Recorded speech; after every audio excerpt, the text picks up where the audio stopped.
Salamu alaikum Nasgar, barka da fitowa. Barkan ku dai, cikin kuwa ne ya riga zuwa. Dama an ce mun za ku zo mun da batutuwa. Haka ne, dukanmu mun zo ne da korafi. Mun yanke shawarar mu same ka ma zafi, domin ba biyan bukata a gurin gwamnati. To yanzu sai ku faɗan wani afta a nada. Zan je dubo baby tana da ciwon koda. Wai sai zamani da zantukan kaza na fara. Wallahi abin ne Nasgar ni ya dagula ni. Ka daina damuwa na ce kawai ka yi bayani. Magana ce akan matan da suke kashe mazajensu in an kama su, kuma sai gwamnatin mu ta sake su. Yanzu kishiyar baba su momi ta kashe ubansu, ana ta neman ta amma an ce ta gudu garin su. To ka banta kawai, yanzu za mu bi ta har garin su, za mu maganin ta tunda ta gagari yan garin su. Sila su fa ya riga zuwa tsakanin kai da su. Nasgar tunda nazo zan kira ka, waya ta tara su saboda babu caji har muka dan gaggaisa da su. To ka bani bayani in ji naka sai in ji da su. Nazo zan je gaisuwa ne, matan layin mu tara su, sai ga wasu gayu bakin kango ne na gamu da su. Sun ɗibi yara ƙanana 'yan mata sun shiga da su. Na so in hana su amma sun zaran idanuwansu. Ina daga waje 'yan matan nan ina jin ihunsu. To an zo wajen yanzu za mu je mu yi gaba da su. Masu fyaɗe ne dama waɗannan na tsanan halin su. Inda ina numfashi wallahi dole ne su rasu. Su flash boy ina jin ka na ga tun ɗazu kanu su. Nice guy, rayuwar na tana koya min darasu. Na rasa mafita ne, ai dole ka gani na nusu. Kakka da mutum da ka san me rai dole ne ya rasu. Dukkanin azaluman ƙasa ta ni ba ni barin su.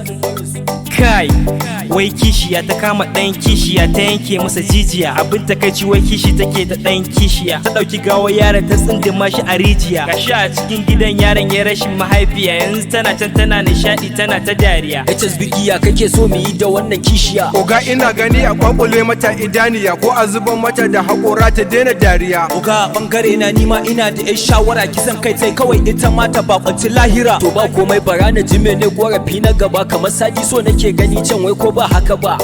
Wallahi na gani ne yau ina da zazzabi ne. Kasan jiya na je asibiti karban magani ne. Domin tunda na bar studio nake jin jiri ne. Ina shiga na fita can gefen ɗakin haihuwa ne. Sai ga wata mata za ta haihu tana jin jiki ne. Likitan ya tsaya a kanta yana ta yin faɗa ne. Wai ba zai duba ta yanzu ba, yana da uzuri ne. Zai je kallon wasan kwallo, gashi wasan final ne.